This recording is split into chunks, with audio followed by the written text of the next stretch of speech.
सिंध जे senior वज़ीर शर्जील इनाम मेमण कराची जी औरतुनि खे ख़ुशख़बरी ॿुधाए छॾी आहे। कराची में पिंक बस सर्विस जो नओं रूट शुरू कयो वियो आहे। सीनियर वज़ीर शर्जील इनाम मेमण चयो त गुलाबी बस सर्विस जो नओं रूट 17 नवंबर 2025 खां अब्दुल्लाह चौक खां नुमाइश ताईं हूंदो।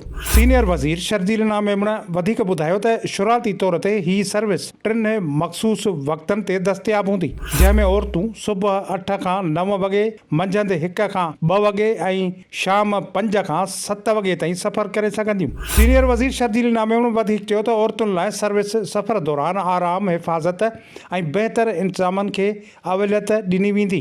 सीनियर वज़ीर वधीक चयो त ही सर्विस कराची जहिड़े वॾे शहर में रोज़ाने सफ़र दौरान औरतुनि खे दरपेश मुश्किलातुनि जे भार खे घटाइण में मदद कंदी। सीनियर वज़ीर शर्जील इनाम मेमण चयो त सिंध हुकूमत चाहे थी त औरतूं पंहिंजा तालीमी, रोज़गार ऐं ज़ाती मामला एतमाद सां निभाए सघनि। सिंध जे ट्रांसपोर्ट वारे वज़ीर शर्जील इनाम मेमण मूजिबि त बसनि में सिक्योरिटी, ट्रैकिंग सिस्टम ऐं तरबियत याफ़्ता अमले जूं सहूलियतूं हूंदियूं। मुस्तक़बिल में हिन सर्विस खे ॿियनि इलाइक़नि ताईं वधाइण जो बि मनसूबो आहे। सिंध जे सीनियर वज़ीर शर्जील इनाम मेमण वधीक चयो त ही क़दम औरतुनि लाइ महफ़ूज़ शहरी माहौल जे तरफ़ हिकु अहम क़दम आहे। सिंध हुकूमत मुस्तक़बिल में औरतुनि खे सहूलियतूं फ़राहम करण लाइ अमली क़दम खणंदी रहंदी।